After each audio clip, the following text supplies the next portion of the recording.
जी जनाब, तो अब हम चलते हैं पावर बीआई के ईटीएल प्रोसेस की तरफ। ईटीएल में एक्सट्रैक्ट, ट्रांसफॉर्म एंड लोड की हम बात कर रहे हैं। तो एक्सट्रैक्ट में डेटा को हमने सबसे पहले जो भी हमारी फाइल है, चाहे वो एक्सेल में है या एक्सेस में है या सीएसवी फॉर्मेट में है, जो कि मल्टीपल हमारे पास ऑप्शंस हैं जहां से हम डेटा को निकाल सकते हैं, फेच कर सकते हैं। अगर हम देखें तो ये गेट डेटा की आप देखें तो एक लिस्ट है, इस पे मोर को क्लिक करें तो हमारे सामने अभी ये ओपन हो जाएगा कि इसमें कितनी कैपेसिटी है, ये कितने सोर्सेस है। देखें तो हम Excel, text, CSV, XML, JSON folder, PDF से, एक्सेस से, ओरेकल, आईबीएम, एसएपी, amazon, और ये एक लंबी लिस्ट है जहाँ से हम डेटा सोर्स फेच बना सकते हैं और डेटा को फेच कर सकते हैं। तो चलिए, हम हमारे पास जो अभी डेटा फिलहाल जो है वो है हमारी इस एक्सेल की फाइल में। इस एक्सेल की फाइल में देखें, ये सेल्स डेटा है। सेल्स डेटा में सबसे पहले ये पहला टेबल हमारा कस्टमर्स का टेबल है, और टेबल डिजाइन में जाके देखें तो इसमें इसका नाम है टेबल कस्टमर्स। तो कस्टमर का टेबल है, कस्टमर का नाम, एड्रेस, सिटी है। उसके बाद हमारी प्रोडक्ट्स का टेबल है जो कि हम बेच रहे हैं। प्रोडक्ट्स के टेबल के बाद फिर हमारी आगे सेल्स 2000 से 2003 तक की, और 2004 से 2007 और 2008 से 2010, यानी कि तकरीबन 3-3 सालों का डेटा जो है वो एक एक शीट के अंदर है, और एक शीट के अंदर हमने इसको टेबल्स बनाए हुए हैं। टेबल्स बनाने के क्या फ़ायदे हैं ये भी हम आगे कवर करेंगे। अगर हम ये प्रोडक्ट टेबल में देखें तो शीट में देखें तो यहाँ पे ये हमारा टेबल बना है, और टेबल के साथ अगर देखें तो ये हमने कुछ वर्किंग की हुई है जो कि इस शीट में है। आल दो वो इस टेबल का पार्ट नहीं है, लेकिन वो इस शीट का पार्ट ज़रूर है। तो चलिए, अब हम चलते हैं डेटा को एक्सट्रैक्ट करने की तरफ। पावर बीआई में मैं आ गया। यहाँ पे हमारे पास डेटा एक्सट्रैक्ट करने के दो तरीके हैं। वन इज़ कि हम यहाँ से गेट डेटा में जाएं और एक्सेल को क्लिक करें, और सेकंड वे ये है कि हम यहाँ ट्रांसफॉर्म डेटा को क्लिक करें और ट्रांसफॉर्मेशन के जो टूल है जिसको हम पावर क्यूरी कहते हैं वहाँ पे चले जाएं, वहाँ से डेटा को लोड कर लें। दोनों में फ़र्क ये है कि अगर हम ये चाहते हैं कि हमारा डेटा बिल्कुल क्लीन है और हमने सिर्फ डेटा को एक्सट्रैक्ट करना है, और उसके बाद उसके ऊपर जो भी हमने वर्किंग करनी है, जैसे डैशबोर्ड बनाना है, उसके ऊपर चार्ट्स बनाने हैं, तो हम बजाय इसके कि उसको ट्रांसफॉर्म करें, क्योंकि उसको ट्रांसफॉर्म करने की ज़रूरत नहीं है, तो हम सीधा सीधा डेटा को गेट करके और बगैर ट्रांसफॉर्मेशन के अपने पास लोड कर सकते हैं। लेकिन अभी हमने काफ़ी सारी इस डेटा की ट्रांसफॉर्मेशन के ऊपर काम करना है, तो इसलिए हम इसको यहाँ से ट्रांसफॉर्म डेटा, और यहाँ से भी हम एक्सेल। एक्सेल के बाद ये अब हमसे पूछ रहा है पाथ। ऑब्वियसली ये उसी पाथ में उसी फाइल में जाके खुला है जहाँ पे ये फाइल पड़ी हुई है फोल्डर में। तो यहाँ से मैंने ये सेल्स डेटा सेलेक्ट किया, ओपन किया, ये लोड कर रहा है।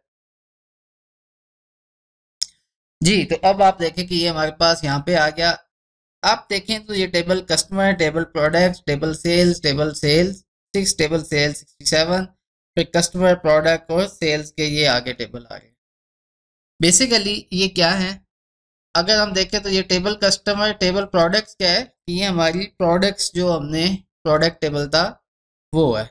लेकिन इधर आके अगर आप देखें ये है, तो ये देखें ये भी वही चीज़ है, लेकिन इसमें आपको एडिशनल नज़र आ रहा है कि जो हमारी शीट का पार्ट था लेकिन टेबल का पार्ट नहीं था, वो डेटा भी आ रहा है।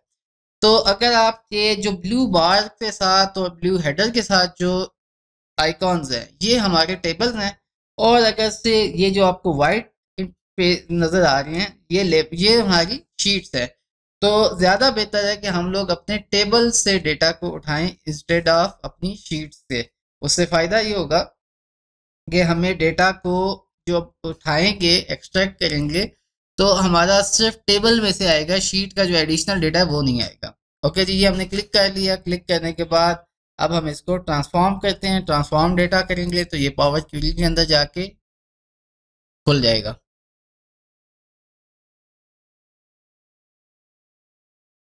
और ये डेटा हमारा आ गया पावर क्यूरी के अंदर।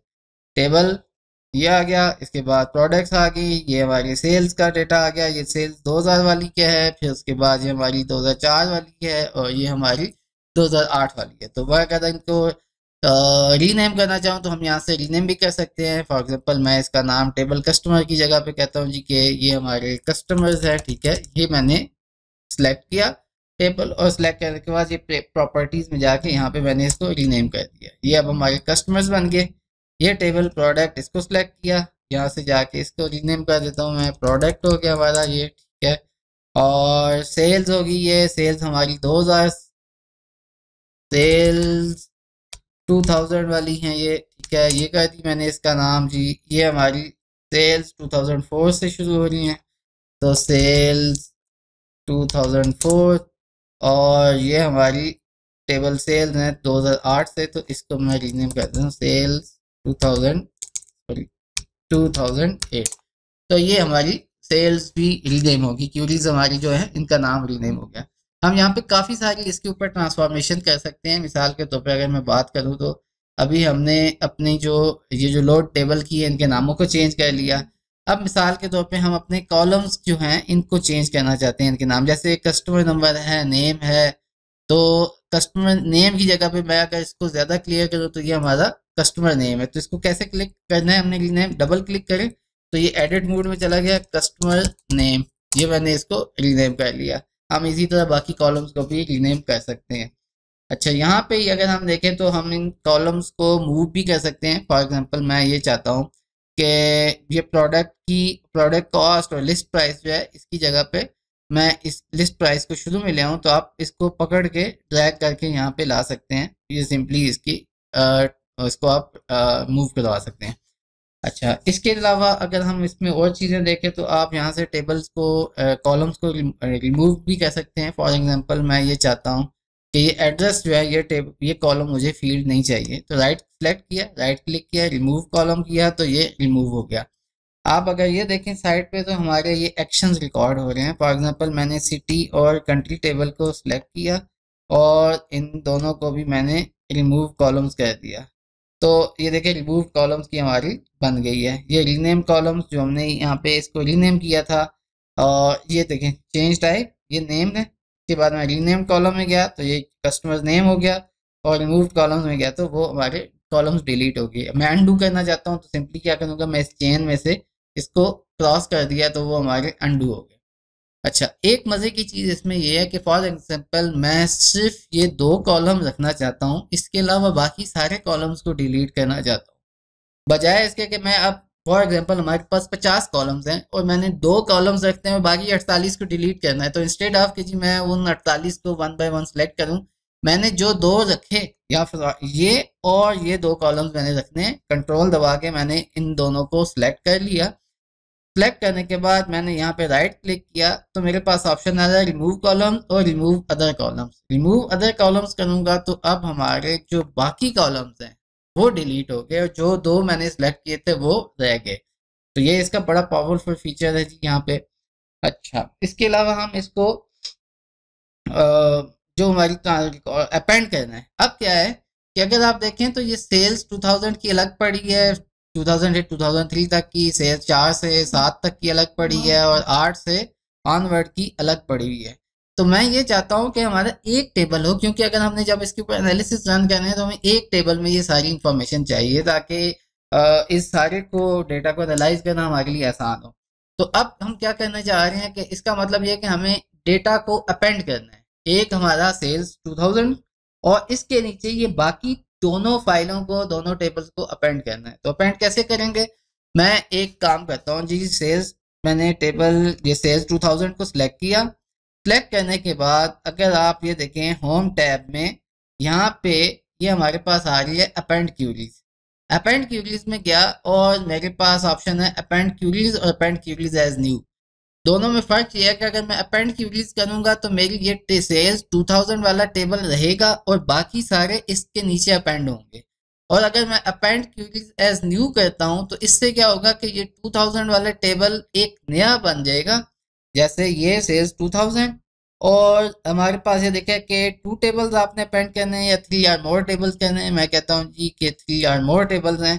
तो सेल्स 2000 वाला टेबल आ गया, उसके नीचे मैंने सेल्स 2004 को सिलेक्ट किया, ऐड कर दिया, 8 को सिलेक्ट किया, ऐड कर दिया। हम इन दोनों को भी सिलेक्ट करके एक ही गो में ऐड कर सकते हैं, और मैंने इसको कर दिया ओके। अब अगर आप देखें तो वो 2004 और 8 का टेबल वहीं पे था और हमारा एक नया अपेंड 1 के नाम से टेबल आ गया जिसके अंदर सारे ही तीनों टेबल जो हैं वो अपेंड हो गए। इसका नाम हम चेंज कर देते हैं और इसको कर देते हैं सेल्स डेटा।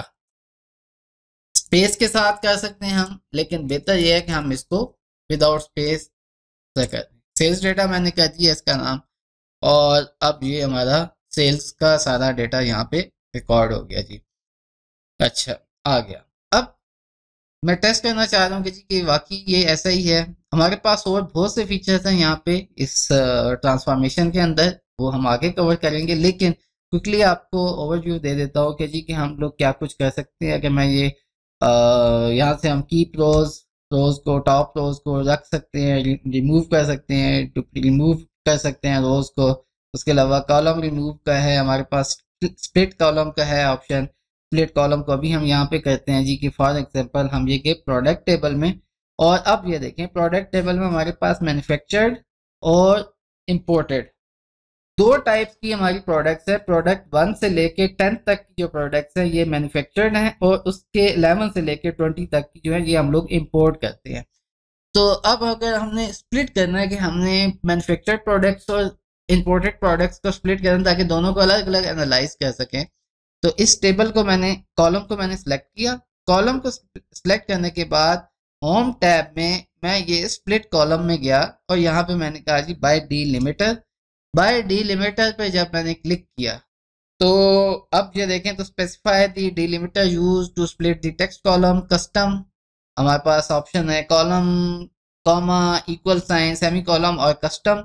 कस्टम में किया और यहाँ पे इसने ऑटो उठा लिया कि ये हम लोग ने जो एक हाइफन, जो ये जिसको हाइफन कहते हैं, ये यूज की हुई है। इसको मैं मैन्युअली इंटर भी कर सकता हूँ।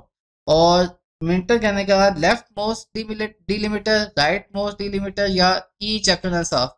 फॉर एग्जाम्पल हमारे पास ये मल्टीपल टाइम रिपीट हो रही है, जैसे इम्पोर्टेड डैश प्रोडक्ट 19 डैश 2020। तो अब हम इन तीनों को स्प्लिट करना चाहते हैं, तो इसमें बेहतर यह है कि हम लोग ईच अकरनेंस ऑफ करेंगे तो वो तीनों अलग अलग हो जाएंगे। यहाँ पे क्योंकि एक ही है तो हम लोग ये ऑप्शन भी यूज कर सकते हैं और लेफ्ट मोस्ट भी यूज कर सकते हैं। मैंने इसको किया ओके।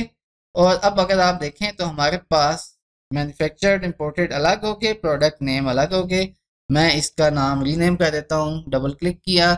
इसको आप कह सकते हैं, फॉर एग्जांपल मैं इसको ये कहता हूँ जी कि प्रोडक्ट सोर्स, ठीक है, प्रोडक्ट सोर्स कर देता हूँ इसको। और इसका नाम मैं कह देता हूँ प्रोडक्ट नेम। ठीक हो गया, ये हमारी इसकी स्प्लिट हो गई। इसके अलावा हमारे पास और ऊपर ट्रांसफॉर्म के भी ऑप्शंस हैं, मजीद ऐड कॉलम्स के भी ऑप्शन हैं जिनको हम लेटर ऑन कवर करेंगे। अच्छा, अब ये जो हमारे पास तीन टेबल्स बने हुए हैं सेल्स के, और 2000, 2004, 2008, टेक्निकली अब हमें इनकी ज़रूरत नहीं है क्योंकि हमारे पास ये सारा सेल्स का डेटा जो है वो इस एक टेबल में है। हम जब इसको लोड करना चाहेंगे तो हमारी ये होगी कि हम लोग इसको टेबल को लोड ना करें। उसकी वजह ये है कि जब हम इसको लोड करेंगे तो अननेसेसरी ये हमारी यूटिलाइजेशन बनी और मेमोरी के ऊपर ये एक बर्डन बनेगा। तो इन तीनों टेबल्स को हम लोग सिलेक्ट करते हैं और इनका एक ग्रुप बना लेते हैं। तीनों टेबल को सिलेक्ट किया, राइट क्लिक किया और ये move to a group, new group.